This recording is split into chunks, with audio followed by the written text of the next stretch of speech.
Hey everybody, welcome back to the Travi Wavi. I'm your affable host, Travis Eason, and we're coming to you live once again from the 325 in beautiful, historic downtown Abilene, Texas, the storybook capital of America, where every week I bring you another wonderful character from the storybook capital of Texas, and today is no exception.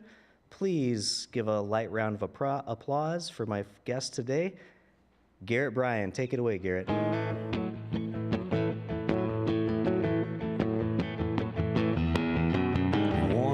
Walking down the blacktop, looking at the new crop. Lord, it's getting tall, taller than me. Hey, but I could climb a tree some kind of fast. All it did was blink. Now I'm looking at 30. Had it every week, turning to a day. Honey, all I know is true is when I'm looking at you, I don't ever want to look away. Ever since I gave you a ring, I don't want to miss a single thing. Hate it when you're gone, honey, come home. I know you want to stay. I ain't gonna walk the floor if you just swept or mopped. Looking at you, baby, and I don't ever want to stop. One day I'm fishing for some tadpoles in a little swimming hole right behind my house. Next day I'm spending my money on rent on a house that's falling down. Paying all your taxes is slower than molasses, but you don't want to go to jail. Hey, it's all heaven until you turn 11. After that you just say what the hell. Ever since I gave you a ring, I don't want to miss a single thing. Hate it when you're gone, honey, come home. I know you want to stay. I ain't gonna walk the floor if you just swept or mopped.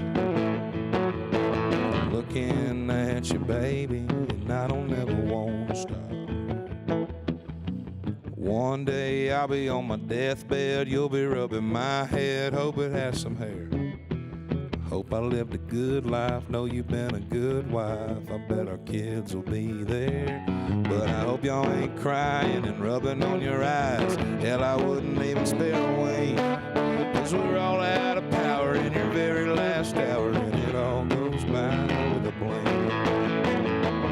Ever since I gave you a ring, I don't want to miss a single thing. I hate it when you're gone, honey, come home. I know you want to stay. I ain't gonna walk the floor if you just swept or mopped. Looking at you, baby, and I don't ever want to stop. Looking at you, baby, and I don't ever want to stop. Thank you.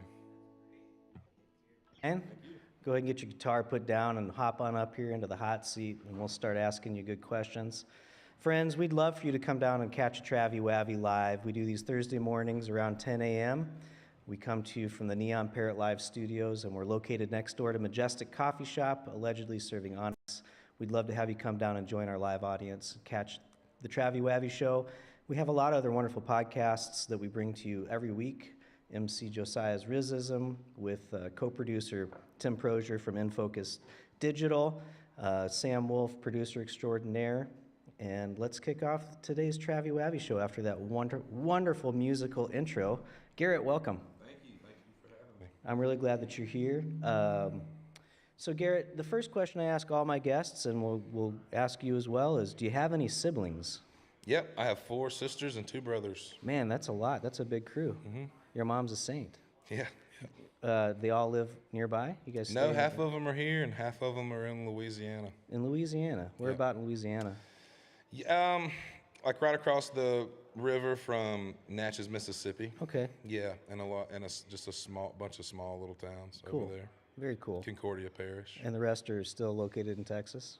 Yep. I have a brother and sister in Clyde, and the rest of them are in Louisiana and various little towns. Good. You guys stay in touch? You stay close? Get together?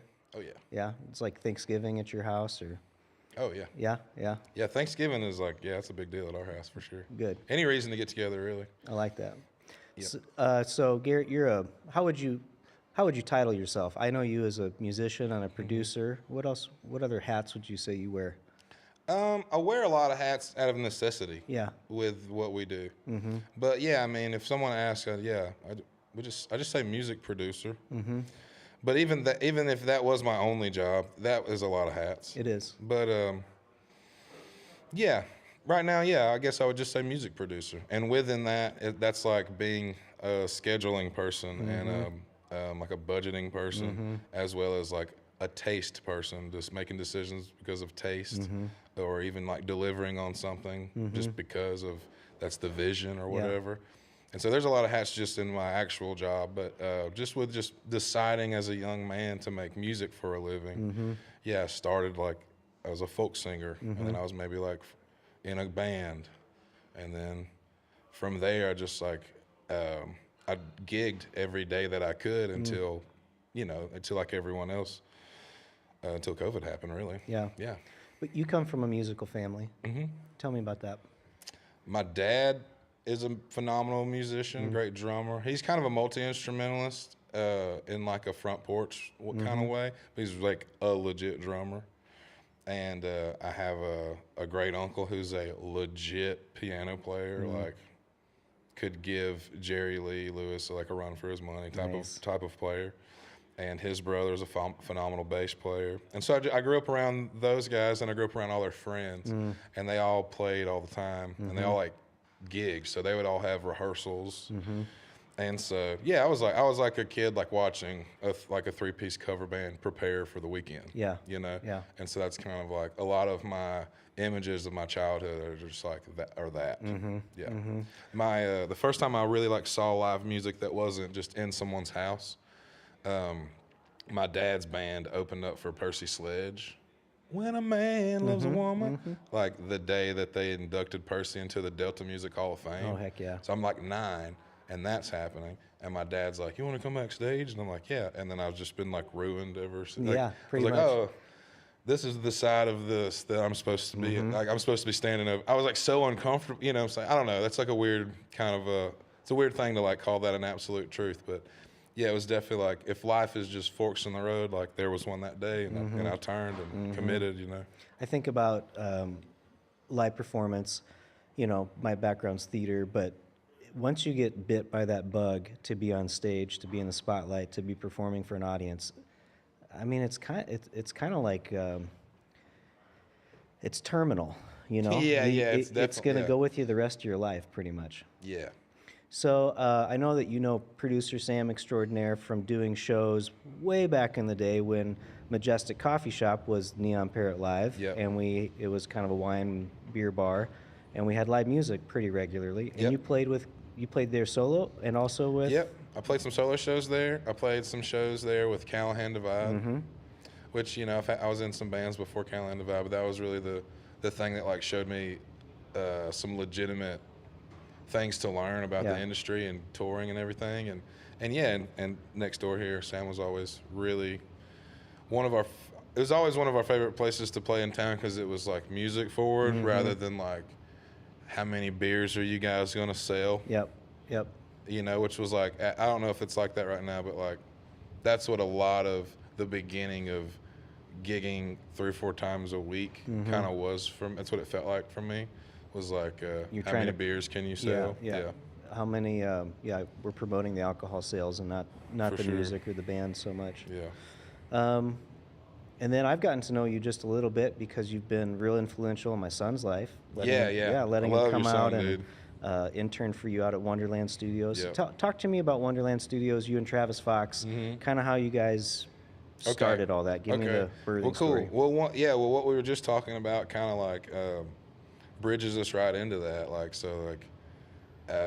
I'm a young man. I fall in love with this part of the world, like this kind of music, just music in the music world and everything. And that leads me to gig for my whole life, really. And then COVID happens, and Travis Fox, not you or your son, but Travis Fox, who owns Wonderland, my homie since way back. Yeah. He had already bought this smaller studio, which Elliot Parks was working at, before he moved to Nashville, and he was living in Clyde. Do you know Elliot? I don't. He's a songwriter. He wrote I loved her first. Oh, yeah. He's written Yeah. a couple more hits that kind of slipped my mind right now. But Elliot's just a legit songwriter, and he had a small space in Clyde, and that's where he would do his demos to send to Nash Vegas, And anyway, his son is actually one of the creative directors for the Co-Wetzel camp. Oh, cool.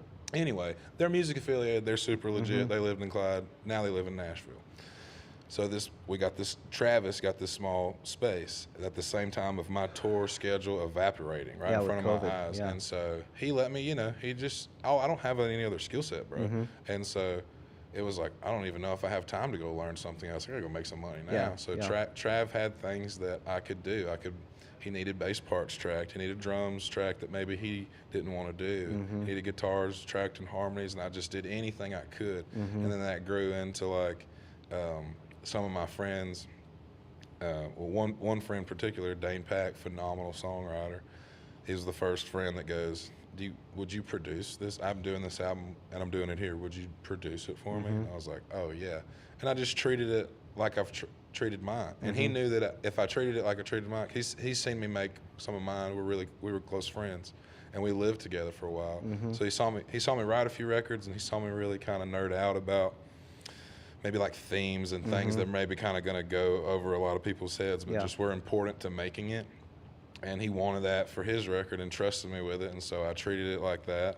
And I think I've just had one friend since then, and now it's kind of grown into maybe now it's I guess like last week it was quite a few people I don't really know personally, and I was making their stuff, and it is kind of turned into that too.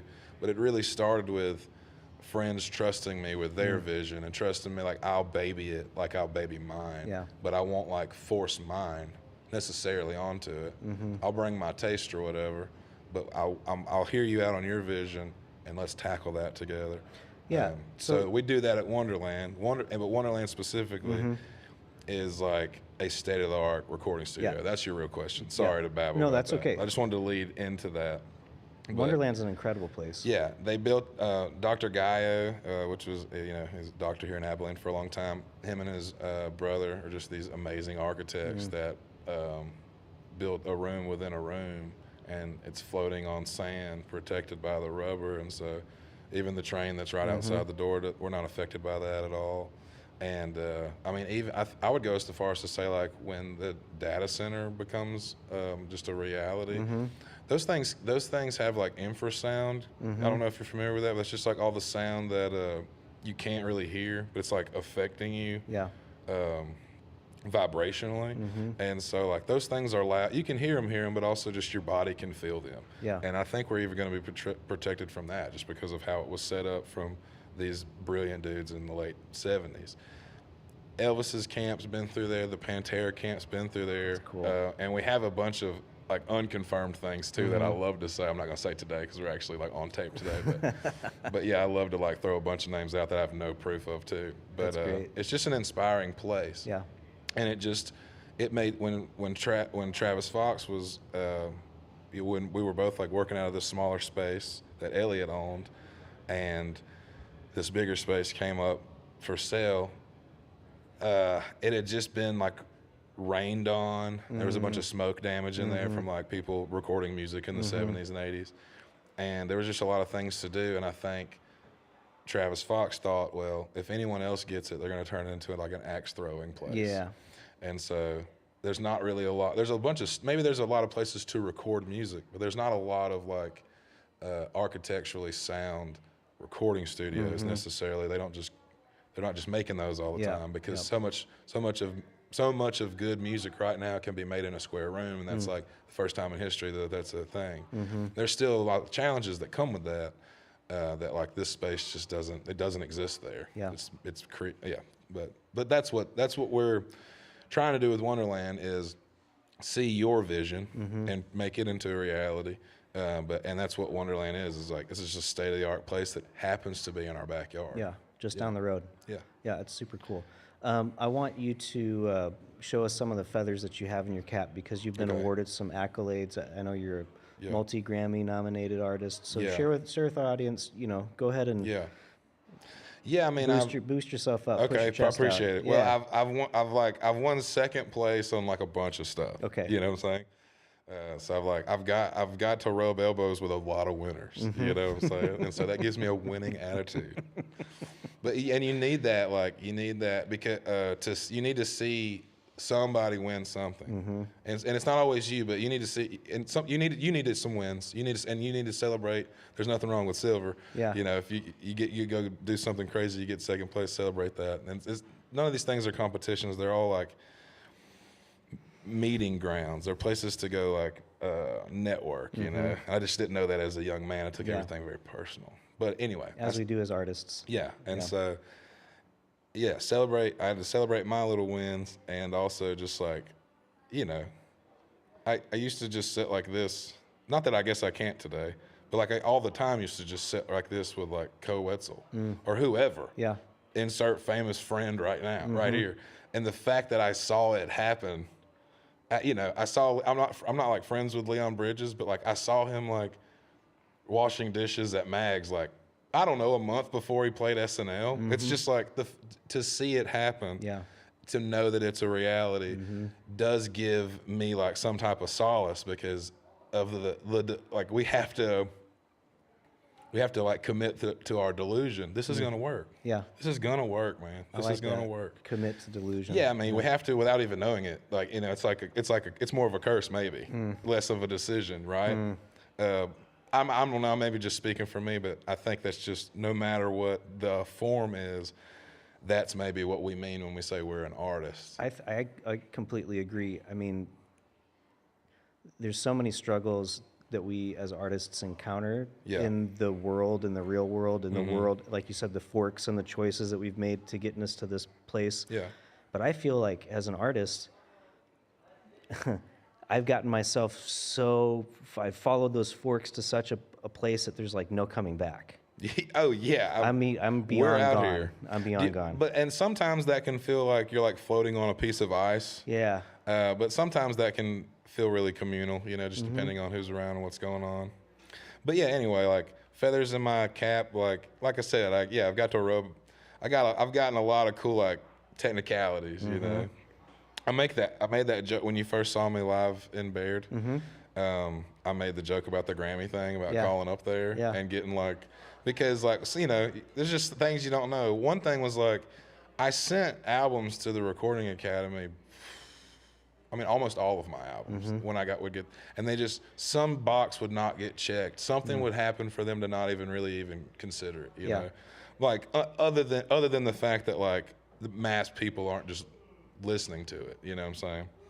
Something about this or that would like not check a box for them. And so when I finally got something to check all the boxes for them, and they like agreed to like view it or whatever, I already thought that was kind of cool. Yeah. Because now it's like I said, like I've kind of been used to like just rubbing the elbows with these people, you know. And so for it to move even further than that, it was awesome. But it's like I learned something in there, and the joke that I made on stage was like what's the difference between a nomination and a consideration? It's an invitation, you know? And that's what they told me.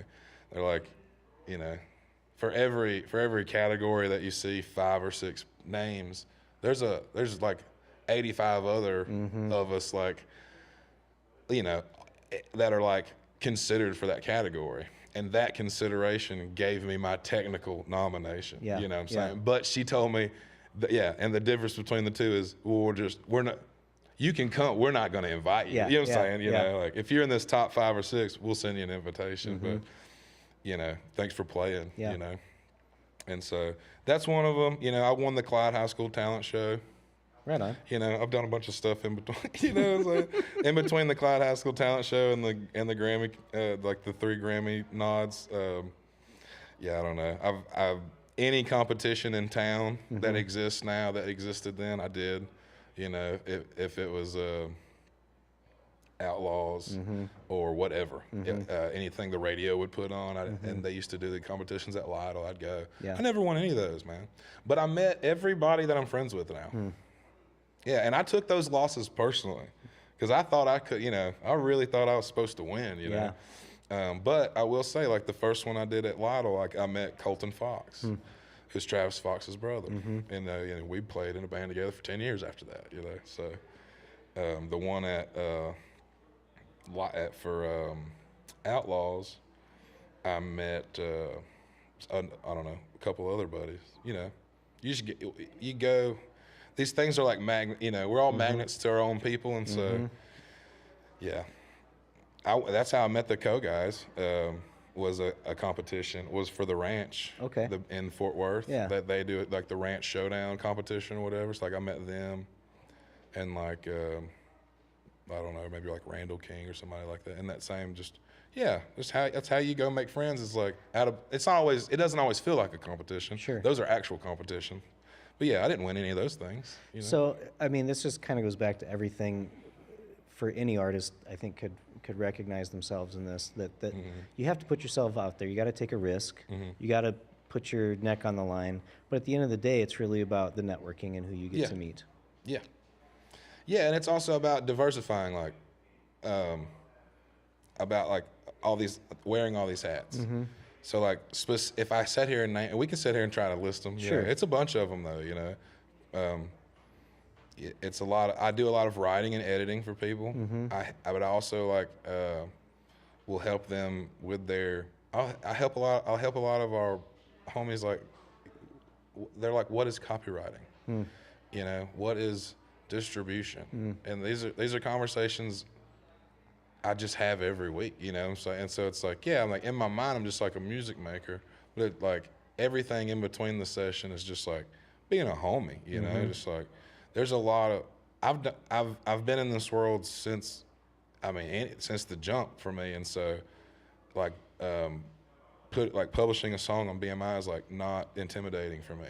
I've done it a bunch of times, and I have to help people do it every week, and so. But if it's your first time doing it, it's like a little like, why? It's like, well, you need to, and so explaining that stuff, but also just. Before I was even in the position where I am now, to wear all these hats, it was like booking a lot, and it was like, and not that I don't kind of revolve my world around the calendar anyway. Kind of have to still. It's like being the artist and touring all the time. I guess in my head, even though I love it and I love performing, it got to a point where it was like. This is just to make it happen is so expensive versus like, this is like I said, is the only skill set I have. I have to make money in this industry. Being the star, everyone should do it. And it's like a roller coaster ride, and when it's over, if you want to do it, just go get back in line. Yeah. And like, I did that my whole teens and my whole 20s. I did that every time I like did a thing, and whatever industry wise, and it felt like this like roller coaster. Like, okay, cool, that was great, and I'd just go stand back in line, wait my turn, and I'd watch so and so go to play Jimmy Fallon or whatever, and watch so and so blah blah blah, and then all of a sudden, it's my turn again. What are we doing? Got those Grammy noms? All right, let's go. Yeah, and then once I got off the ride from there, I had that realization of like. I'm married now. I'm a dad now, and this is my only skill set. I've put a lot of money into this to fuel whatever career I thought I was gonna have, and it's okay if I'm not Kenny Chesney or Tim McGraw, which is like a silly thing for a 9-year-old to want. Well, it's a normal thing for a 9-year-old to want, and whatever that little fuel of that little 9-year-old wanting to be Kenny Chesney or whatever, Elvis, whatever. It like that fueled me to like I don't know all of a sudden be 30 and be like, oh no, I need to help other people make their stuff, and that's also where I can make some dough, because that's where I've spent my money, and as someone trying to like put just money into their dream, money into their art, and make things legit. The place where I've spent the most money is at a studio. So I'm like, all right, well, that's my only skill set anyway. I'd rather do that than hound on the phone all day and try to help somebody book or go maybe be somebody's sound guy. All these other things that I'm completely qualified to do. It's more rewarding to create every day. And it's more rewarding to like You know, I wouldn't even say what I'm doing with your son is like cultivating. It's more so just like, it's like kicking it correctly. You know what I'm saying? I do. It's like, you know what I'm saying? I do. We're kicking it correctly. Like, how old is Trav? He'll be 24. Junior? He's 24. I'm 30. So like, yeah, I don't feel like I'm cultivating him as much as we're kicking it correctly. I'm 30. I work here every day. You have some questions, bro? Do you have some? What is your question? And he knows things that I don't know. You know, so it's all great. I love it. I think collaboration's where it's at for everything artistically. So besides recording your own things, I know you're kind of thinking about putting together a band again. Yeah. We could talk about that, but Yeah. you're working with artists. I mean, TJ's telling me all the time, oh, so-and-so's coming in from Dallas, someone's coming up from Houston. I think that's great that you guys are an oasis for music and talent here in West Texas. Yeah. But you're doing some other projects too, scoring a movie. Yeah. Talk about that a little bit. It's just like you said, you got to do a little bit of everything. Yeah. You got to diversify. I've always wanted to get into film score, and I think I kind of I forgot who said this the other day that it struck me as like so profoundly true. But we hear this all the time. Right place, right time. You hear that all the time. Somebody was like, yeah, it's more like you got to be, it's not right place, right time. You have to be everywhere all the time. Yeah. And I feel like that's the only reason I got, this score gig is because I was like the film company shares a building with a recording studio that I was working at in Mississippi. It's Natchez Sound Studio, Natchez Film Company. They share a building.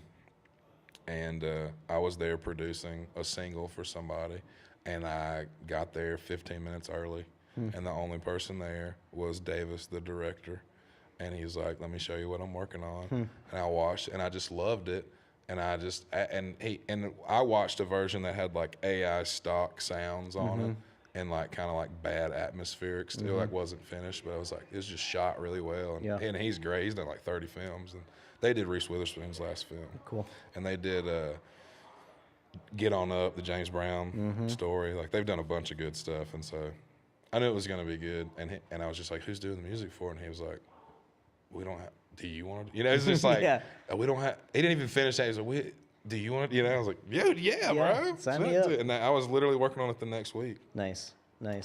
And it was just because I think I was just right there, and they needed somebody to do it. They knew that I could, in theory. I don't know if they thought I've done it before, but what's funny is I already have two. This is the first film I've done, and just because I've casually sitting here with you being like, yeah, I'm scoring a movie right now. I've 2 other movies lined up. Heck yeah. And that's what's so funny is like I thought about it. I tried to manifest that part of my career, leaning into that, like for 2 years, and I should have just been saying, I already do that. Yeah. Like, you know what I'm saying? Yeah. This is permission to lie. For anyone who's listening, this is permission to lie. Yeah, I think it's okay to fake it till you make it. Yeah. For sure. I'm no different of a person than I was when I said, yeah, sure, I can do that. You know? You know, I had everything that we needed to do it. I just had never done it before. And so, yeah. And it's, I think too, it's also understandable for somebody to not want to give, you know, making a movie is like it's just a long process with a bunch of moving parts. The music is like the very end and can kind of like ruin everything. Sure. And so I just appreciate being past the ball. You know? Yeah. For sure. Yep. I like that. Well, you and I are partnering with some other folks on an upcoming thing that we're going to do in April, another Cotton Warehouse Live production. But you've also been involved in some other festivals. I know you were in the weeds with the Baird Big Time Bash last year. Yeah. Well, you know, like I said, with everything else with my life, just like bumping shoulders with greatness, you know, like I was in the room every time, you know, something happened. Everything was kind of out of my control. But yeah, I was very much adjacent to every decision that, you know, I just was aware of a lot that was going on, you know, and it was just a lot of moving parts. Yeah, that was a pretty big situation for the first time out there. Yeah, man, it's going to be just as big this year too. Good. And, you know, Travis Fox and Austin Alsop, the homies that put that on, they've been asked to help with the other festival that Baird does, like kind of annually all the time too, and so that'll surely grow just because they're you know, when I say young, I just mean like they're younger than anybody making decisions with the town. Yeah. You know. Yeah. They're older than me, but they're young spirited and artistically spirited, and these guys have put on shows for probably a collective amount of, even though they're so young, like 40, 50 years, you know, they've been putting on shows. Travis Fox, who owns the studio, yeah, he can just both of them too. They can just be trusted, and they can deliver and then neither one of them will tell you like, I can do this, you know, if they can't or won't or don't want to. And like out here, it's out here, and when I mean out here, I just mean the Bible Belt specifically. Politeness sometimes trumps truth or honesty. I'd rather maybe sit here and be polite with you rather than just be like, no, I don't want to, nor can I even. You know, do you want to go out after this? No. I think Trav and Austin, and it's just because they have had to say yes and no to so many big things before. They have zero problem being like, no, I can't do that. You know, and like where you're like, I had to learn how to do that. You know what I'm saying? I think I came from like a place just internally that at the beginning it was like people pleasing in a way that was like, yes, of course, what do you need? I can do that, and then maybe not even resent you for it, but hate the fact that I even said, yeah, I'll do that. You know, I heard that put one time as I like to polish up my shield for people. Yeah, you know, and I thought about that a lot as I've said yes to things that I wish I wouldn't have. Yeah, it's easy to people please. It's easy to be like, no, wait, I know I can do that. Like, let's do it anyway. Right. And instead of, I don't know, maybe saving some in the bank or keeping some resources in my pocket. The thought now unless I just don't want to do something, now when I'm saying like, nah, I'm sorry, it's mostly because like I don't have a 40-hour day. You know? Like, not I don't know. I'm not like I was never this person that's like religiously tied to a schedule or a routine, but like I said, I'm a dad and I'm a husband, and they are. You know what I mean? So it's like, has that changed for you being a father? I mean, I know you've got a 1-year-old and a 4-year-old. Has that changed, like even just as you operate as an artist in the world? Yeah. I mean, as an artist, I don't know. I don't want to put too much weight on that. I will say that thing that when you have a child in that moment when you see them for the first time and that change happens, that's good for art. And I think artists are, you know, I think there's a lot of maybe just young people in general that are afraid, and then they're artists, and when you're artists, you got to kind of keep overhead low, and you're just like feeling like, how can I raise a blah, blah, you know, it's like all these thoughts, and it's just like, yeah. This like that's not where your art's coming from, is what I'm saying. Like that situation that you're in, art mirrors life or whatever, but like that's not why you make it. Right. You know what I'm saying? Maybe you made a painting about that thing because yes, that was right in front of you and that was happening, and that is where art comes from, but like if it wasn't that, it would have been something else. You're still the painter, you know. And so what my oldest son like gifted me when he was born was he took away all my existential dread, and so like none of that really lives in my art anymore. But I'll say this: the only people that like that are other songwriters, other artists. The only people that want to listen to a song and go, man, what does he mean by that? The only people that want to hear that music are other artists, and that's not everyone that's listening to music. And so like I have a bunch of music like that, and I'm proud of working through those kinks in my artistry in my head and getting those things out, like expressing those things, and also my stuff got like sighted in, you know. I'm not you know, that question that way at everybody that I think everybody can resonate with at least me asking the question like, man, I wonder if the sun's gonna come up tomorrow. I don't have a thought like that. Since I've been a father, I don't have a thought like that. Maybe it's because my like, I don't know, maybe it's because like my quote unquote, not that they're problems, my sons are blessings, but like my thoughts, my worries are right here in front of me and in the physical now, you know? And so like, I'm thinking about that, you know? And I'm not like transferring that anxiety into those thoughts.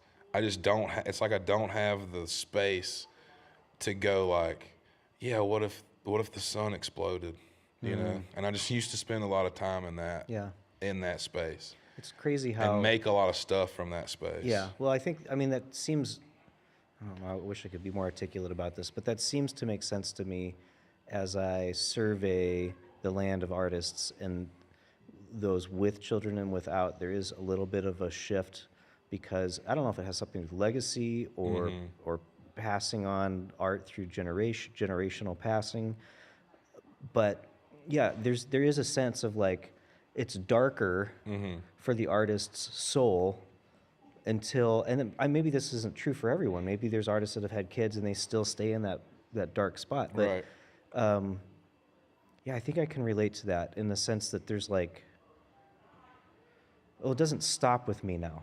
Yeah. Like whatever legacy end up leaving to my children and grandchildren, it's out of my control. But yeah, it somehow I know that it's going to get passed on. It's not just going to stop with me. Yeah.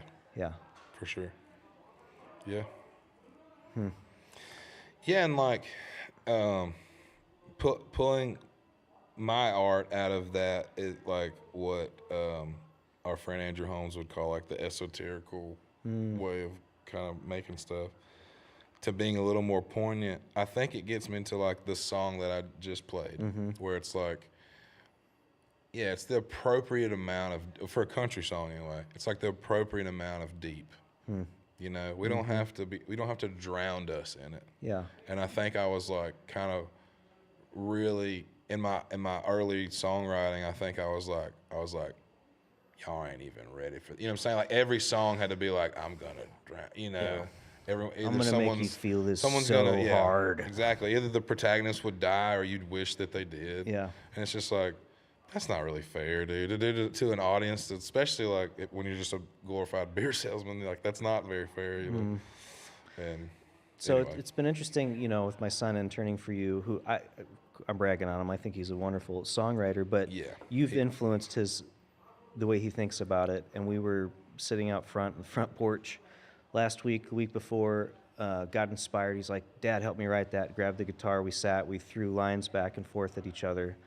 And I'm even going to go as far as to say, Garrett, I think it's rubbed off on me a little bit. I love, I mean, a good narrative. I'm theater, right? We do this. Like, I think at the end of the day, how you tell your story, what your story is about really matters. Your narrative matters.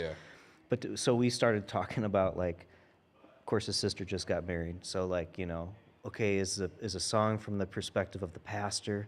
Is a song from the perspective of the bride's father who's in jail because, you know what I mean? Yeah, like, dude, these are my favorite kind of questions. And then like, is the song from the perspective of the old hardwood floors that she's walking, you know? And it just was like all moving through me, and I was like, oh, yes, this is what creativity is really supposed to be about. For sure, yeah. You know?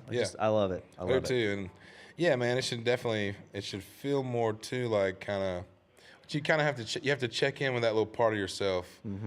It's like a muscle, you know. Like, but when you really start kind of, for lack of a better word, tapping into it, that's such a pretentious way to describe what we're doing. But it's hard to talk about this without using some frou kind of language, like, you know. Where does creativity come from? Exactly. These are some, you know, I mean, I'm from a cornfield in Louisiana. These are some questions only I have dared to ask, you know, in my family, you know. And so, yeah, like narrative is super important, and the context is super important. And it can, a fun exercise is to write the same song from two different, you know, if you're writing a song about you and your significant other, it'd be cool to write that same song, from your perspective, and write another, you know, song. Try to write the same song, but from the opposite perspective. I like also with songwriting. I like doing little exercises too. You know, because like you don't need like it's a muscle, like you said, and so like we can't sit here and think we're gonna keep every one that we write, and we can't sit here and think that like when we're done with it, we're done with it. Like that'll stop people from finishing it. Like plow through it while inspiration is in your belly. Plow through it. You can edit it later. Yeah. You know what I'm saying? And you will hopefully edit it later. You know, but like while the juice is floating around in the air, try to get as much of it as you can done, because it's hard to like put yourself.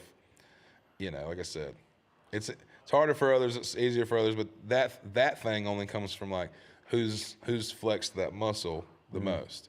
Because like I go to the well every day because that's just what we do at our work. You know, what a blessing to be able to be a professional creative.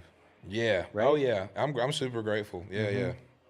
But it was a long road. You know, I was talking with a young artist that I'm producing last week. He's 17 and he's from where I'm from, and he loves writing songs the same way I do and did, and I really, you know, I have this strange feeling that the last 15 years that I had are going to really be close to his next 15.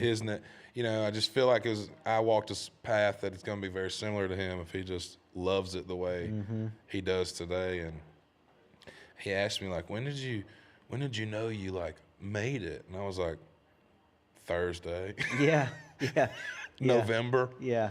You know, enjoy your next every month that I get the bills paid bro, is when I'm like, I made it another month. Yeah, enjoy your next 15 years, bro. Yeah. And I hope you do enjoy your next 15 years. But like, if it's anything like me, it's going to be waking up every day, eating a big bowl of what's the? It's not even like imposter syndrome. Yes. Waking up every day and having a big bowl of imposter syndrome. And so common. Trying to make something good enough that day to talk your own self out of believing that. And then go to sleep and then wake up and do that again. Yeah. And like, then you'll be really good. You know, do that every day for 15 years and your songs will be really good. You know, I can't tell you that you're going to be playing them at the Opry or not, but like they're going to be really good. So, yeah. As we start to wrap it up a little bit, and we're going to have you close with another song, Okay. but before we get there, what are some things? I mean, we talked about like you're scoring this movie. You've got tons of artists coming in and out of the studio. You're producing and all these things. Are there some I hate to say bucket list, but are there like some goals that you have for yourself that you'd really like to say, I will feel like I've arrived or whatever if I'm able to win the Grammy or whatever? Yeah. I'd like to win the Grammy so I can quit talking about the Grammy. My favorite thing about that is like, I've never won one, and that year they officially didn't give me one. You know what I'm saying? And so that's just fun to say. But yeah, I don't know. Like, winning the Grammy's not going to make my process better or different. Winning the Grammy is going to allow me to charge double for what I already do. Yeah. And so I don't know who does that benefit besides the tax man at the end of the year anyway. You know? And so I don't know. My performance goals, like I checked a couple of them off as a young man. I played Green Hall pretty young. I got a standing O at the Kessler. Nice. Which was like my favorite place to even witness music. Played Billy Bob's last year. My heart's just in the studio right now. You know, the big North Star when I was like touring his life. The big North Star for me was Red Rocks. Oh, cool. That's kind of like I feel like Red Rocks to like the Americana world. Like Red Rocks is like our Madison Square Garden. Yeah, I was just gonna say Madison Square Garden. Yeah. Man, Red Rocks is a great spot. Have you seen any shows there? Not in person. No, neither I've watched a lot of concerts online. Yeah. It's been a few years, but me and my puppy dog Chewbacca, we went and there wasn't anything going on, but we just hiked up around it and checked it out. And I thought to myself, this is a really great venue for live music. Yeah. I will say my next like reachable goal. That's what I'm setting now for myself for like some reachable goals. because when you're 9 and you're like, I'm gonna be Tim McGraw, like you shoot for Saturn. I landed on the moon, and I'm just like still hanging out here. You know what I mean? And it's fine up here on the moon.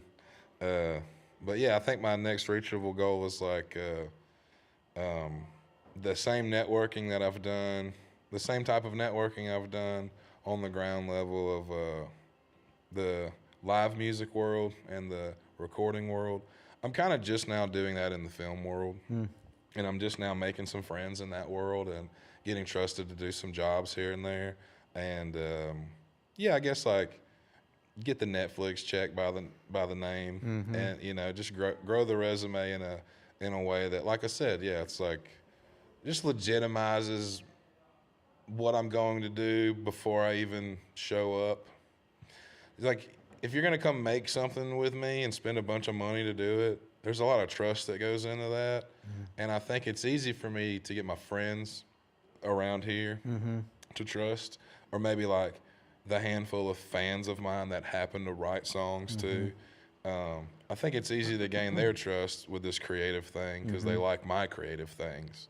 But yeah, I think just growing accolades and just being, being okay with just getting second place around again too, just like being, just being around, just helps like legitimize what I'm doing. And so I don't know. I guess since November, I don't really have that imposter syndrome like I've lived my entire life with. And so yeah, I don't necessarily have anything to prove to anyone other than who I'm doing a project for at a time. Right. I still feel that, I got everything to prove, but it's like with this film, it's like it's just the director. I'll take your notes on, I'll take everybody's notes on it, but like I'm really trusting my intuition, and I'm just, other than the direct, I'm not really changing anything unless the director tells me something isn't right, and I'm kind of doing that the same thing with like producing Shoot the Moon. It's like, other than maybe Travis Fox mixing it, other than any member of the band, I don't care what you say. I do this every day. I'm following my intuition, and basically until I do it every day. And so I know the boxes we have to check, and so literally unless you're in the band, I think you just brought something up that has been front of mind for me this week, which is intuition. Yeah. And that the world seems to operate with logic. And if logically it makes sense, A and B equals C. Yeah. But for an artist that has a trained intuitive muscle or muscles, that's not how it works. No. There's leaning into things that other people might say, no, that's a pitfall. Right. There might be, I don't know. I don't have any great examples, but I know that the more I trust my own intuition, the path it stays lit better, rather than trying to like use logic to figure something out. Yep. Yeah. It's really interesting. I think if you're in a room, it's not with everybody, because not everybody is flexing that muscle every day. But if somebody's flexing that muscle every day and you're collabing with them, they've already burned off we all have our ego, but in the process part of it, we've burned that off already.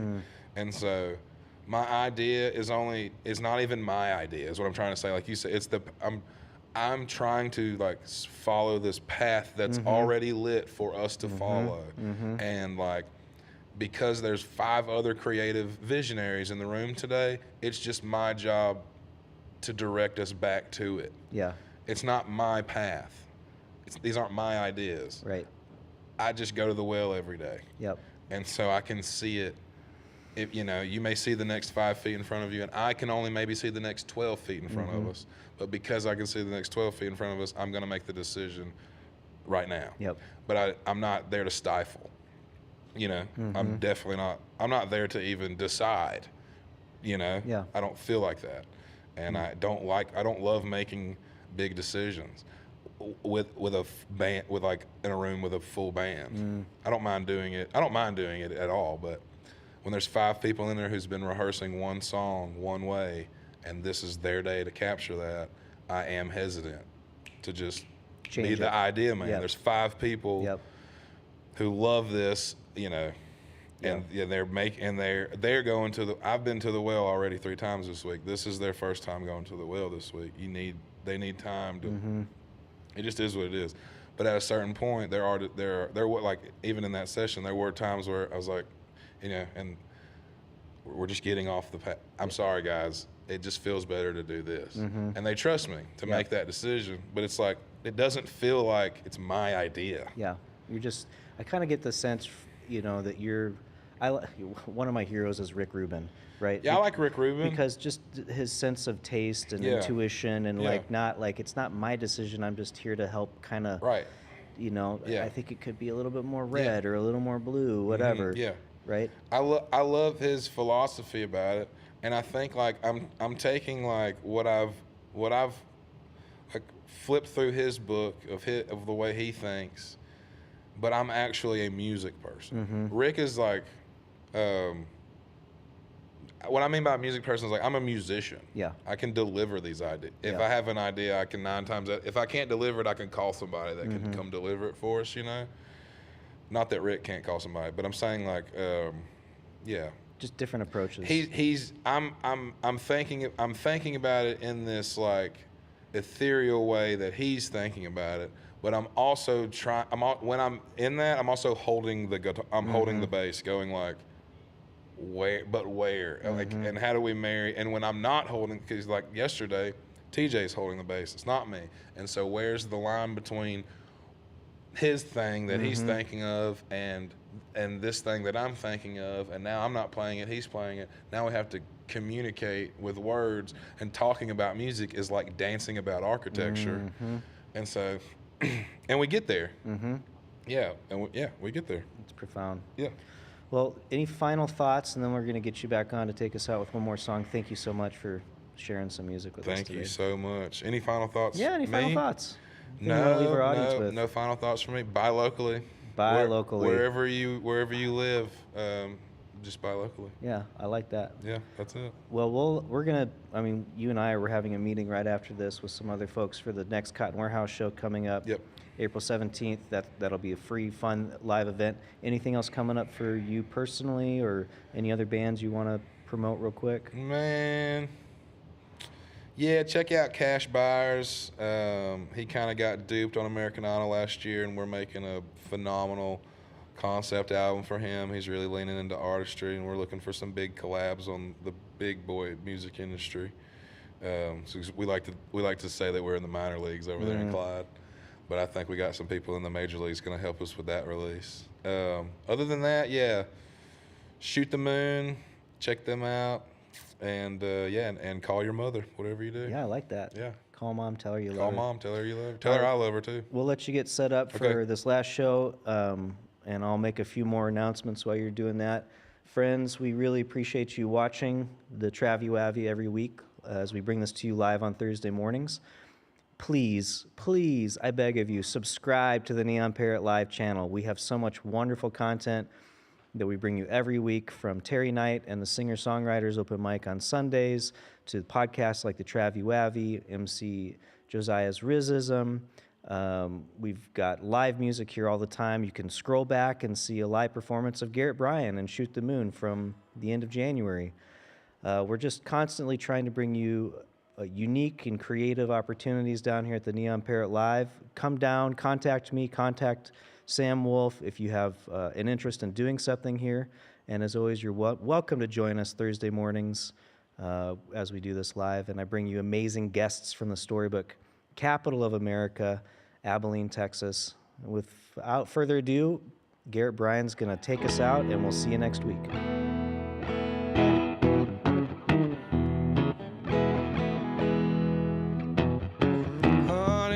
Wishing we could get back to how it used to be. Way before all of the commotion, yeah, and it was just you and me. If I had just one wish, I couldn't tell you what it would be. Oh, but the same ain't the same as it used to be.